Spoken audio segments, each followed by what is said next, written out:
Ramai film zombie, All of Us Are Dead. Benarkah zombie itu ada menurut sains? Serial orisinal Netflix asal Korea Selatan, All of Us Are Dead, menggemparkan publik. Sejak tayang perdana, film zombie ini pun ramai diperbincangkan. Serial bertema zombie menegangkan All of Us Are Dead tayang perdana pada Jumat 28 Januari 2022 sebanyak 12 episode. Drama ini bercerita soal fenomena virus Jonas yang membuat pengidapnya berubah menjadi zombie. Diceritakan virus Jonas yang mengakibatkan penderitanya menjadi zombie itu pertama kali terjadi di gedung SMA Hyosan. Para siswa pun harus berjuang mempertahankan hidupnya dari serangan zombie yang menular melalui gigitan. Orang yang terinfeksi dalam waktu yang sangat cepat akan menunjukkan reaksi atau perubahan perilaku, menjadi bertubuh kaku bahkan cenderung seolah patah, lambat, mata yang merah dan cara pandang yang terlihat seperti inframerah, berbau busuk seperti mayat, serta selalu lapar dan sensitif mengejar manusia. Tidak hanya serial Netflix, All of Us Are Dead, kisah zombie juga sudah pernah diangkat di film dan serial televisi lain sebelumnya seperti Train to Busan di tahun 2016, Happiness di tahun 2021, Little Monster di tahun 2019, Army of Dead di tahun 2021, Alive di tahun 2020, The Walking Dead, dan lain sebagainya. Lalu bagaimana sains melihat fenomena zombie ini? Apakah zombie memang benar ada? Masyarakat banyak merujuk istilah zombie merupakan orang mati yang masih hidup ataupun mayat hidup. Tayangan tentang zombie sangat populer selain All of Us Are Dead. Sebelumnya juga ramai film zombie seperti Train to Busan hingga Alive yang diperankan oleh Park Shin-ye dan Yoo Ah-hin. Zombie menurut sains, seperti dilansir dari Life Science pada Rabu 2 Februari 2022, Profesor dan Psikiater dari Harvard Medical School, Dr. Steven Schwarzman, menegaskan bahwa zombie adalah makhluk yang tidak nyata. Hal pertama yang disoroti oleh dokter yang menjuluki dirinya sebagai dokter zombie ini adalah gaya berjalan zombie yang terseok-seok dan sulit menjaga keseimbangan. Menurut Schwarzman, masalah gaya berjalan tersebut berakar di otak kecil, sebuah wilayah di bagian bawah otak yang bertanggung jawab untuk keterampilan motorik dan koordinasi manusia. Kemudian, zombie yang merupakan mayat hidup tampak benar-benar tidak tahu dengan apa yang mereka lakukan.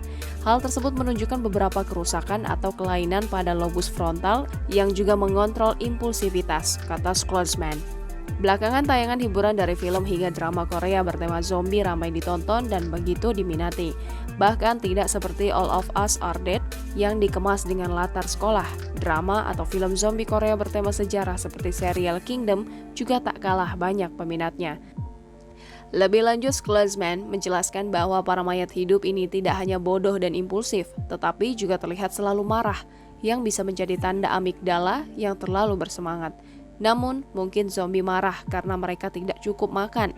Menurut Schwarzman, rasa lapar zombie yang luar biasa mungkin merupakan gejala yang paling sulit dijelaskan dari sudut pandang klinis. Pernyataan atau pendapat Schwarzman ini pun tidak jauh berbeda dengan apa yang disampaikan oleh seorang ahli neuropatologi di Universitas Boston dan seorang penasehat zombie Research Society, Peter Cummings. Melansir Global News edisi 28 Oktober 2016, Cummings menjelaskan bahwa perilaku zombie itu adalah hasil dari gangguan atau penembakan neuron di otak. Gangguan atau penembakan neuron di otak itu akhirnya menghidupkan kembali tubuh dan tidak meninggal banyak fungsi lain atau organ-organ tubuh banyak yang tidak dapat berfungsi selain dari kebutuhan untuk makan. Dengan begitu, seseorang memang bisa berkeliaran dengan gaya berjalan terseok-seok, katatonik, atau sindrom ketidakmampuan bergerak normal dan terfokus hanya pada satu hal, yakni makanan, seperti momok zombie yang selama ini ada di film atau serial televisi. Kendati bisa begitu, Cummings menegaskan hal itu tidak berlaku atau tidak bisa terjadi pada mayat. Cummings mengatakan memang ada beberapa penyakit yang membuat korbannya memiliki sifat seperti zombie, tapi penyakit itu tidak bisa mengubah seseorang yang sudah mati atau sudah jadi mayat kemudian berperilaku seperti zombie dalam film-film zombie fiksi. Adapun dua penyakit pada otak yang mampu menyebabkan keadaan seperti zombie ini terjadi adalah sindrom Kluver-Bucy dan penyakit ensefalitis letargika. Keanehan-keanehan yang bisa terjadi di antaranya yakni ada hyperoralitas atau keinginan untuk memasukkan benda yang tidak pantas ke dalam mulut Anda, ketidakmampuan untuk mengenali objek, keteralihan perhatian, dan demensia. Bahkan bagi penderita sindrom Clover-Bucy ini, dalam keadaan katatonik mereka bisa menjadi sangat kejam. Cummings menjelaskan bahwa semua hal ini terjadi karena masalahnya terletak pada amigdala, bagian otak yang bertanggung jawab untuk naluri bertahan hidup, emosi, dan memori. Begitupun yang menderita penyakit ensefalitis letargika. Biasanya mereka akan mulai berhalusinasi, menjadi pingsan, dan menjadi katatonik.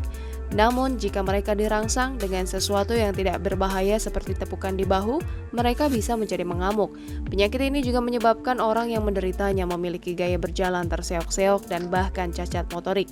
Cummings yakin bahwa memang ada orang yang sakit dan dapat memasuki keadaan seperti zombie yang membuat pasien tersebut hampir tidak bernyawa karena tidak bisa mengontrol dan mengendalikan berbagai fungsi organ tubuhnya seperti orang normal.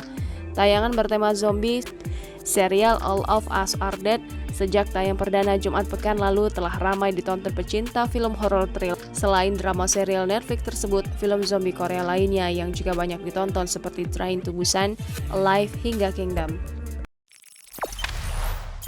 Jangan lupa subscribe, share, komen, dan like ya!